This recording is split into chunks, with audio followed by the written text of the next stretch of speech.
Rhea? Karamihan po kasi sa ating po mga kapuso dito, no, meron silang voters ID, yung old voters ID na issue ng COMELEC, naka-indicate po doon yung kanilang precinct number. Pero pagdating nila dito sa voting center nila, ay hindi po nila makita yung kanilang precinct number dahil ang sinasabi po, no, sa bagong listahan na inilabas po ng mga BEIs dito, iba na ho daw kasi yung precinct number na naka-assign po sa ibang botante. So ang nangyayari dito po sa gym ng Molino Elementary School, nag-set up po itong mga volunteers ng PPCRV.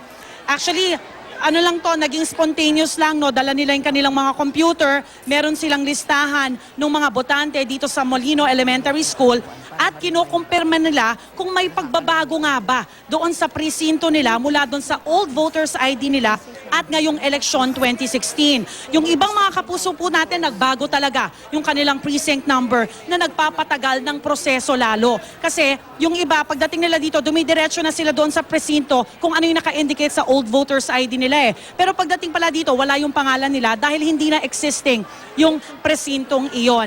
Ilan pa po sa mga problemang nakikita po natin dito, no? Nagpa-biometrics sila, nakita nila ang presinto nila, pero pagdating doon sa tinatawag na Election Day Computerized Voters List, ay wala naman ang kanilang litrato, pangalan at pirma. Ibig sabihin po niyan, kung wala po doon sa Election Day Computerized Voters List ang inyong pangalan, litrato at pirma, hindi po kayo makakaboto ngayong eleksyon 2016. Iba't ibang mga, actually emotions are high kasi may yung ibang mga kababayan natin, no, meron dito galing pang Amerika, umuwi mula Amerika para lamang makaboto pero hindi daw siya makakaboto dahil wala dun sa listahan ng BEI ang kanyang pangalan. Yung isa naman po nga tatay po na nakausap ko ho kanina, no, nakaboto ang kanyang asawa, sabay silang nagpa-biometrics. Yung asawa niyang babae, of course, nakaboto, pero si tatay hindi nakaboto dahil wala daw ang kanyang pangalan. Pero sabay naman silang nagpa-biometrics.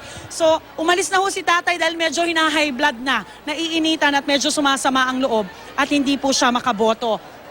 So far po, no, tinatawagan ng PPCRV kung merong mga ibang volunteers na may mga computers, no, pwede nilang i-load yung PDF files sa mga computers pero guided sila ng mga volunteers ng PPCRV para masigurong tama yung kanilang tinitignan. So yan mga kapuso, nakita nyo, no, ang haba na ng pila ng ating mga kababayan dito, tumatagal ang proseso ng pagboto dahil po sa mga ganitong aberya.